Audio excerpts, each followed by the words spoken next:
जय गुरुदेव। जय गुरुदेव बाबा। उमाकांत जी ने बताया, समर्थ गुरु कैसे काल से जीव को बचाते हैं। रावण जैसी प्रवृत्ति बनी रही तो ये अरब देश आपस में ही लड़कर ख़त्म हो जाएंगे। खबर पहुंचा सको तो पहुंचा दो। त्रिकालदर्शी वैश्विक दुखहर्ता संत उज्जैन वाले बाबा उमाकांत जी महाराज ने सत्संग संदेश में बताया कि बहुत इतिहास मिलता है। अगर इतिहास के आधार पर देखा जाए तो इनका काल के जाल से निकल पाना बड़ा मुश्किल है। काल औरतों को ऐसा जाल में फंसता दाव मारता है कि अच्छी अच्छी साधक औरतें करूपी पुरुषों के ऊपर मोहित हो जाती हैं। जिनको समझो कि ये कोई कहेगा नहीं कि इनका इनसे जोड़ा है या इनसे प्रेम हो सकता है, ऐसे ही दांव मार देता है। ऐसी काम वासना को जगवा देगा कि उस समय कोई भी मिल जाए तो हविस मिटा ले। इस समय पर ऐसा वातावरण बन गया है, बहुत दांव चल रहा है, इससे निकलना बड़ा कठिन है। जीव निकलेगा कैसे और कब? जाल से तब छूटेगा जब सतगुरु मिलेंगे, जब सतगुरु की शरण गहेगा, जब सतगुरु की भक्ति करेगा। उनके पास हर तरह के दाम होते हैं। जैसे एक आदमी ने कहा, मेरे दुश्मन को खबर कर दो कि हम इतनी लंबी तलवार बना रहे हैं कि यहीं से उनको मार देंगे। अब ये तो खाली खबर भेजता गया और वो तलवार बनवाता चला गया। सोचा जब हमला करेगा तो हम भी हमला कर देंगे। हमारे पास तो बहुत लंबी तलवार हो गई तो एक दिन छोटा सा चाकू लेकर गया और मार दिया, घायल कर दिया। तब कहा कि देख ये दाम है, अपने पास रखा था, इससे तुझे गिरा दिया। शब्द पारखी गुरु मन को महीन कर देते हैं।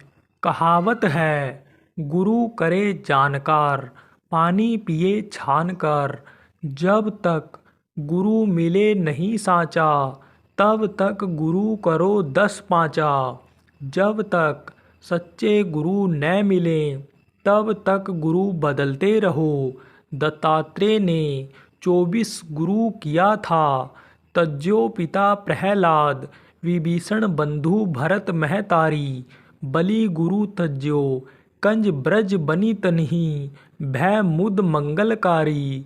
बलि ने गुरु को तज दिया कृष्ण के प्रेम में, और उनके बीच में रोड़ा बनकर गोपियों ने अपने पति को, प्रहलाद ने अपने पिता को, विभीषण ने अपने भाई को तज दिया।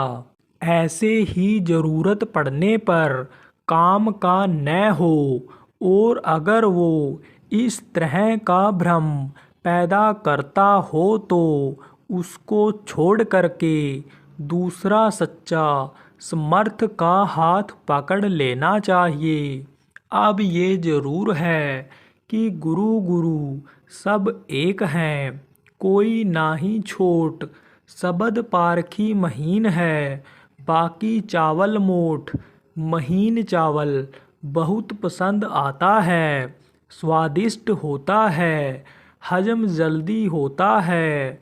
और मोटा चावल देर में हजम होता है, उसे लोग कम खाते हैं, बड़े आदमी नहीं खाते। तो शब्द पारखी गुरु महीन होते हैं, वो इस मन को महीन कमज़ोर कर देते हैं। तो ये जोर नहीं कर पाता, माया की तरफ से ये हट जाता है। इंद्रियों पर माया का जोर ज़्यादा चढ़ता है और मन उधर से जब हट जाता है तो कमज़ोर हो जाता है। फिर यही मन सूरत का साथ देने लग जाता है। अगर यही प्रवृत्ति बनी रही तो यह आपस में ही लड़कर ख़त्म हो जाएंगे। बाबा जी ने बताया कि अगर देशों से भी दूर तक भारत देश की सीमा थी, ये सब को बंटवारा करके ये देश बन गया, वो देश बन गया। देश के लिए तमाम लोगों को मार काट दिया। जिस ज़मीन के लिए मारे काटे उसका भी कुछ फ़ायदा नहीं हुआ, उनके ख़ानदान को भी कोई फ़ायदा नहीं हुआ। 1 लाख पूत 1.25 लाख नाती, ता रावण घर दिया ना बाती। जिस दुष्टता की प्रवृत्ति, जिस बुद्धि से रावण ने अपनी सोने की लंका को ख़त्म कर दिया, वही बुद्धि अब इस समय हो रही है। कहते हैं कि बहुत पैसे वाले हैं, तेल में पैसा, इसमें पैसा, उसमें पैसा, बड़ा धनी मानी देश है, बहुत तनख्वाह देंगे। भारत के लोग नौकरी करने के लिए भाग करके जाते हैं। अब उन्हीं लोगों की बुद्धि खराब हो रही है और वो सब एकदम से लड़ने के लिए तैयार हो गए। आज के दिन हम ये भी उन लोगों से अपील करेंगे, और अगर आप कोई खबर पहुंचा सकते हो तो पहुंचा दो, कि अगर यही प्रवृत्ति बनी रह गई तो ये सब के सब आपस में ही लड़ करके मर जाएंगे, ख़त्म हो जाएंगे। चाहे कौम की मदद करने में, कौम को बचाने में, चाहे कौम कौमियत के जज्बात में लड़ाई लड़ें, या ऐसे लड़ाई लड़ें कि हम आगे बढ़ जाएं, कैसे भी इनकी भावना हो, तो ये सब आपस में ही लड़कर ख़त्म हो जाएंगे कुछ दिन के बाद। जय गुरुदेव।